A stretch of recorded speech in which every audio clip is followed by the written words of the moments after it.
toutes, c'est une vidéo un peu différente de ce que vous pouvez trouver d'habitude sur ma chaîne. Toujours est-il que c'est une vidéo que j'avais envie de faire. C'est une vidéo sur mon chien, c'est une vidéo du coup pour les amis des animaux.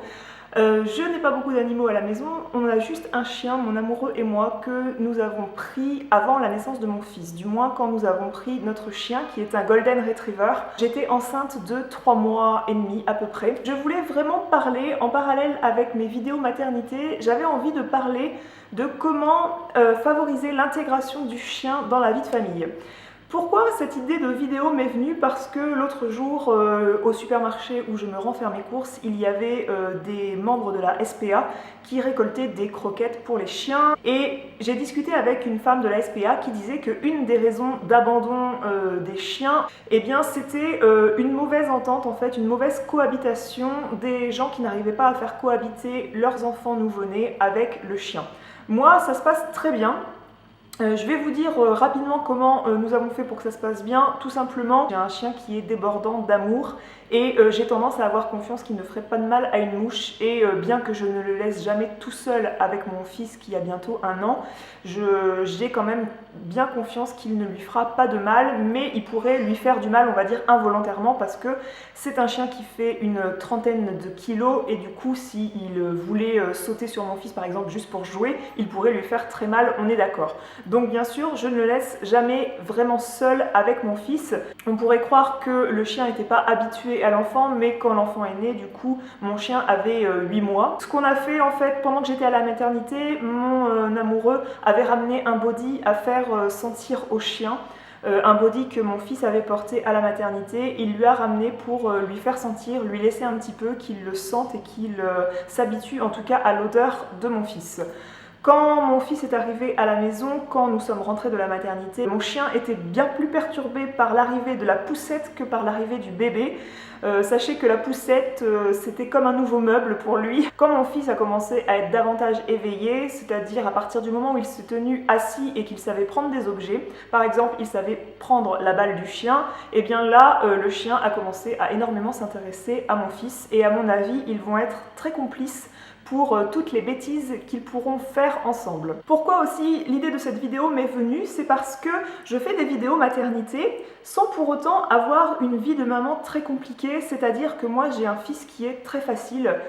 L'idée de cette vidéo m'est venue parce que je dis souvent à des amis, moi je vais pas faire un baby blues, je vais faire un doggy blues parce que j'ai un chien qui est quand même très envahissant. Dans le sens où c'est un chien qui a énormément besoin d'amour, de la présence des humains, de la présence de ses maîtres. Ce qui me déplaît pas parce que moi j'avais pas un chien pour qu'il soit toute la journée dans un enclos, dans le jardin. C'était pas mon concept d'avoir un chien. Mon concept d'avoir un chien c'est justement qu'il nous fasse des câlins, qu'on aille se promener avec, que ce soit vraiment un animal de compagnie qui est un échange d'amour, hein, tout simplement. Pour moi, avoir un chien c'était ça, donc ça me déplaît pas. Donc sachez que c'est la réputation de toute façon des Golden Retrievers, c'est des chiens qui ont énormément besoin de contact. Si on va s'asseoir à table pour manger, il faut qu'ils viennent se mettre sous nos pieds avec une patte sur un des pieds, donc soit de mon ami, soit de mon amoureux, soit de moi. Quand je repasse, il va s'allonger derrière moi et il faut qu'il soit vraiment collé à mes pieds. Quand je suis là, si je veux faire une vidéo, souvent je le mets dans une pièce le temps de filmer la vidéo parce qu'il va venir se mettre à mes pieds et puis jouer à mes pieds et du coup faire bouger le pied d'appareil photo, c'est déjà arrivé. Et comme nous, la maison n'est pas clôturée, il faut le sortir régulièrement, donc c'est-à-dire 3 à 5 fois par jour parce que c'est un chien, c'est un gros chien, c'est un chien qui a besoin de se dépenser. Aussi, mon fils ne salit pas la maison. Mon fils ne nous salit pas beaucoup, ça arrive évidemment qu'il nous ait régurgité dessus, c'est arrivé également qu'il nous salive un peu dessus, mais je peux vous assurer que mon chien me salit plus et salit beaucoup plus ma maison que mon fils. Bref, mon chien est plus fatigant à vivre, on va dire, que mon enfant, et j'avais envie de parler de mes favoris en fait pour que la cohabitation avec le chien fonctionne bien, parce que c'est vraiment des objets en fait qui facilitent ma vie au quotidien pour que le chien soit heureux et pour que nous soyons heureux avec le chien. Et également pour que mon fils soit en sécurité vis-à-vis du chien. Quand nous avons eu notre chien en décembre 2014, J'étais enceinte de 3 mois et demi à peu près et j'ai acheté ce livre Éduquer son chien pour les nuls parce qu'on s'est vite aperçu que mon chien qui est un mâle, que nous avons appelé Ozzy, on s'est vite aperçu que c'était un chien qui avait quand même un fort caractère, c'est un chien qui cherche quand même parfois à dominer. C'est vraiment vous qui devez décider quand il est temps de jouer, quand il est temps d'aller se promener, parce que le chien, et c'est encore plus un problème quand c'est un gros chien, faut pas qu'il se prenne pour le chef de meute. Le problème aussi c'était qu'il avait tendance à obéir davantage à mon amoureux qu'à moi. On dit qu'un chien n'a qu'un maître et c'est peut-être vrai, en tout cas pour l'autorité.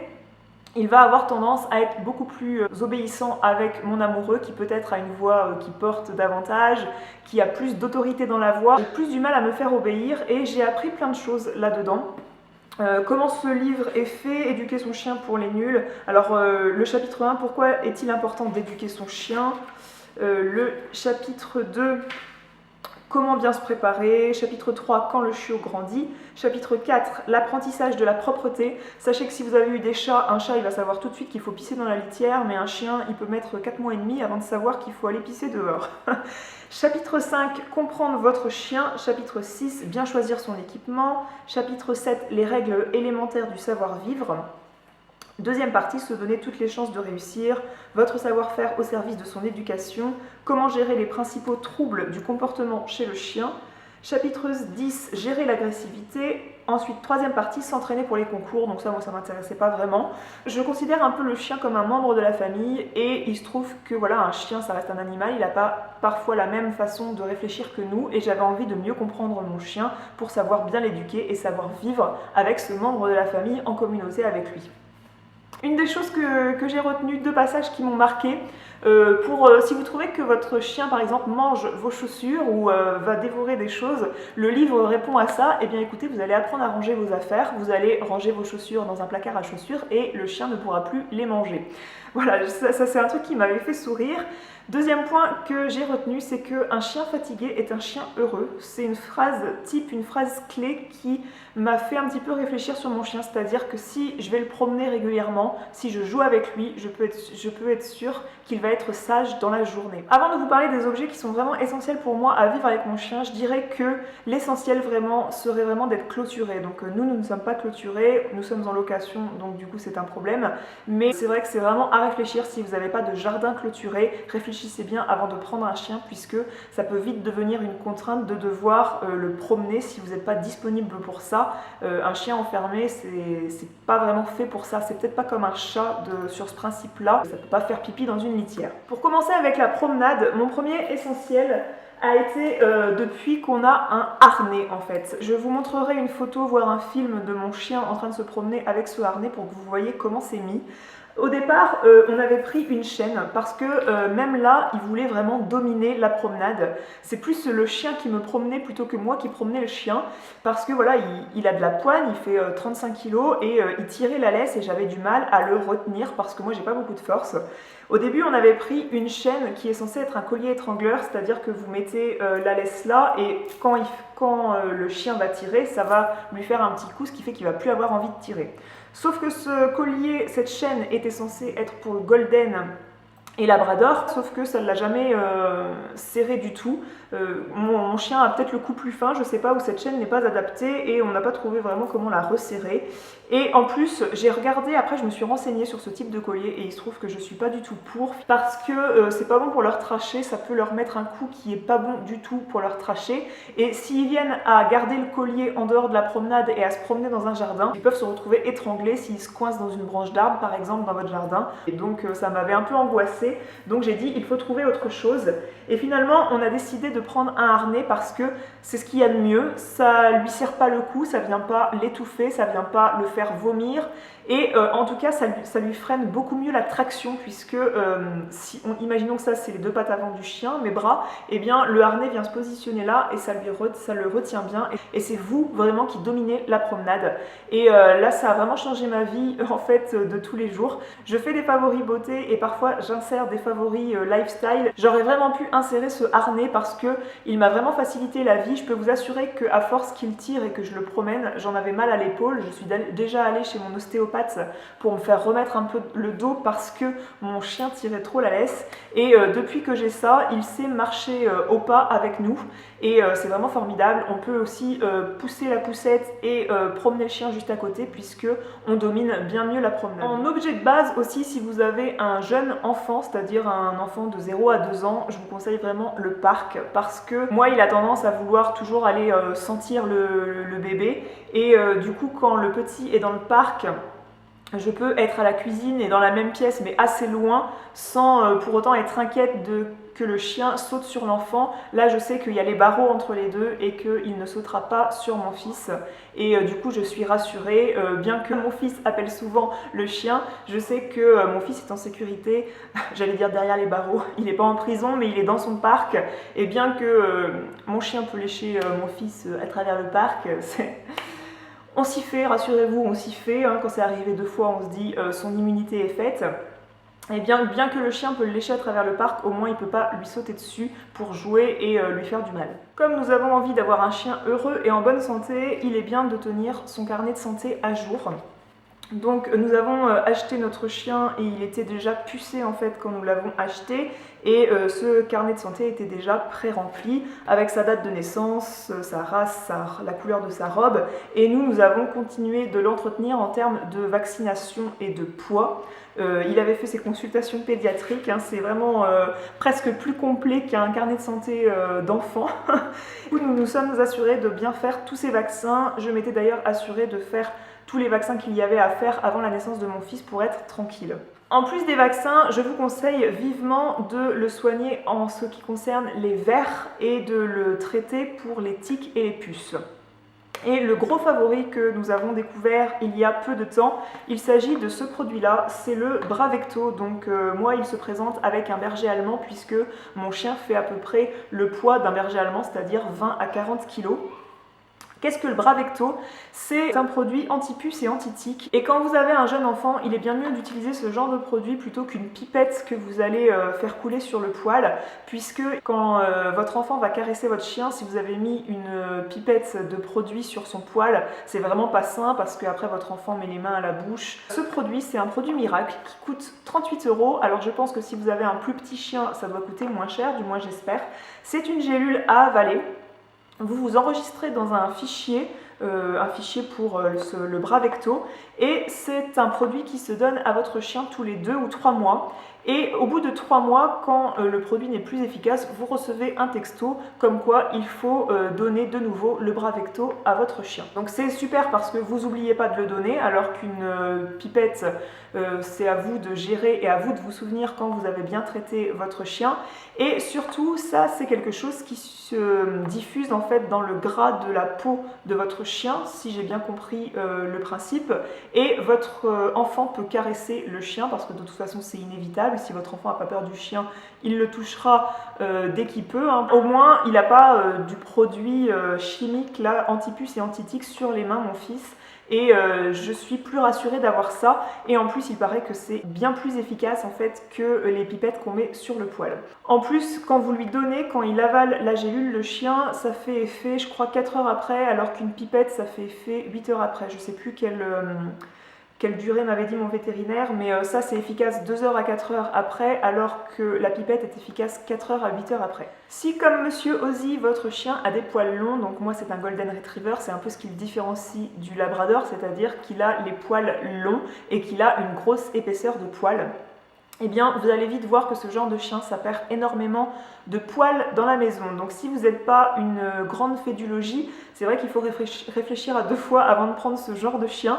Du moins sachez que si vous prenez ce genre de chien, si vous aviez l'habitude de balayer ou de passer l'aspirateur tous les 3 jours, là il faudrait limite le faire 2 fois par jour pour que votre maison soit nickel.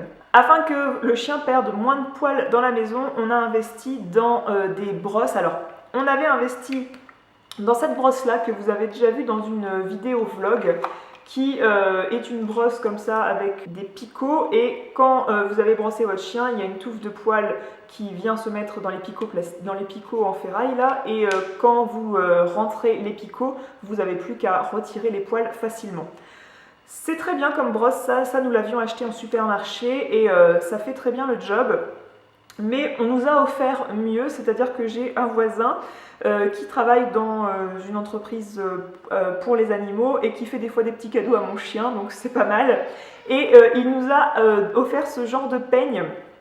Et je trouve que c'est bien mieux ce genre de peigne en fait pour choper toutes les petites saletés qui sont dans les poils du chien et pour enlever tous les poils qui sont prêts à tomber. Et depuis que je lui passe ce peigne tous les jours, quand on appuie ça permet de faire sortir tous les poils du peigne, et bien depuis que je lui passe ce peigne tous les jours, il perd beaucoup moins de poils dans la maison sur le sol. Ça c'est hyper agréable, si vous avez un enfant qui marche à quatre pattes, c'est mieux d'avoir moins de poils sur le sol, donc un truc que je vous recommande, c'est de la marque Furminator. On pourrait aussi investir dans un aspirateur qui passe 2 fois par jour tout seul dans la maison, les aspirateurs robots, sauf que quand je vois la quantité de poils longs que je ramasse de mon chien, je me dis que le robot il va pas faire une semaine, c'est-à-dire qu'à mon avis tous les poils vont venir boucher les petites balayettes qui passent sous le robot, et à mon avis c'est pas la peine chez moi d'avoir ce genre d'objet. Comme le chien a tendance à nous mettre pas mal de poils également sur les vêtements, surtout quand on a des vêtements foncés, il est bien aussi d'avoir ce genre de choses. Je vous avais déjà présenté ça et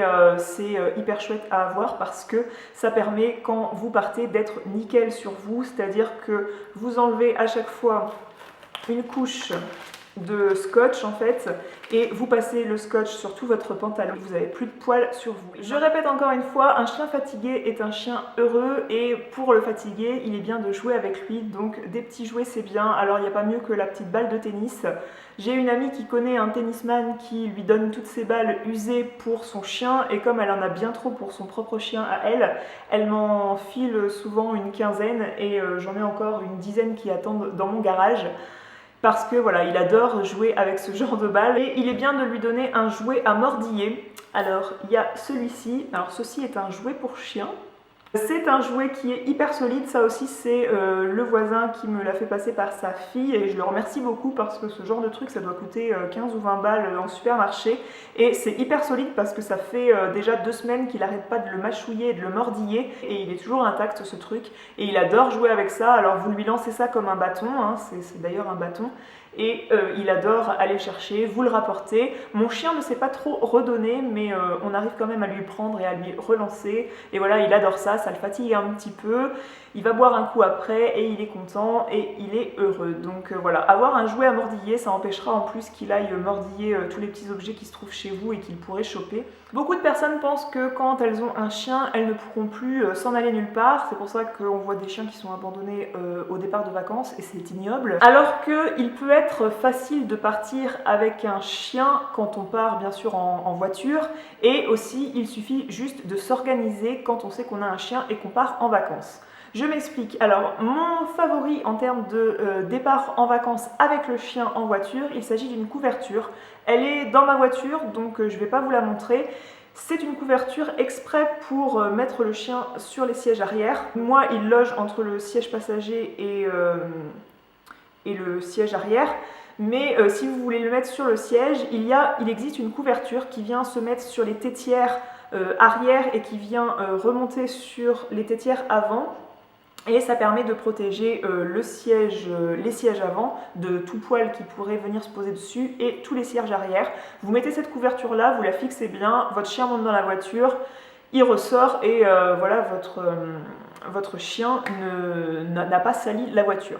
Deuxième favori, il s'agit de quelque chose que j'ai dans mon agenda. Alors c'est une carte qui fait cours particulier d'obéissance toute race, mais c'est surtout une pension chien et chat. Pour moi, c'était très important de bien choisir la pension pour chien de mon chien. En fait, j'ai fait confiance à mes voisins qui ont un labrador et qui, quand ils choisissent des choses, je leur fais plutôt confiance en termes de goût et de qualité de ce qu'ils choisissent, on va dire. Et du coup, quand on est parti 4 ou 5 jours dans le nord de la France, on avait besoin de mettre mon chien en pension parce qu'on allait dormir à l'hôtel. C'est pas vraiment facile de trouver des hôtels ou des gîtes ou quoi que ce soit qui acceptent les chiens. D'ailleurs, sur votre lieu de vacances, c'est pas parce qu'ils acceptent les chiens qu'il n'y aura pas toujours des vacanciers pour se plaindre de votre chien. Donc ça c'est aussi un petit peu un souci quand on est en vacances. Les chiens sont autorisés mais vous avez toujours des voisins on va dire de vacances qui vont pouvoir se plaindre en fait de votre chien même s'il reste sage. Le mieux quand même pour partir en vacances tranquille c'est d'avoir une bonne pension pour chien.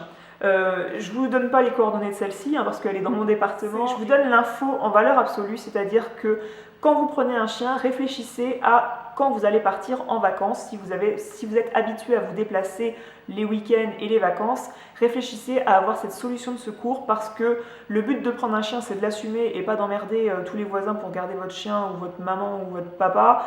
Voilà, c'est quand même d'assumer son chien et ça a un coût. Donc c'est vrai que dans le budget chien, dans votre budget animal domestique, eh bien, il est bien de prévoir qu'il y aura peut-être des moments où vous aurez besoin de ce genre de choses. Nous, ça coûte celle-ci 12,70 € par jour.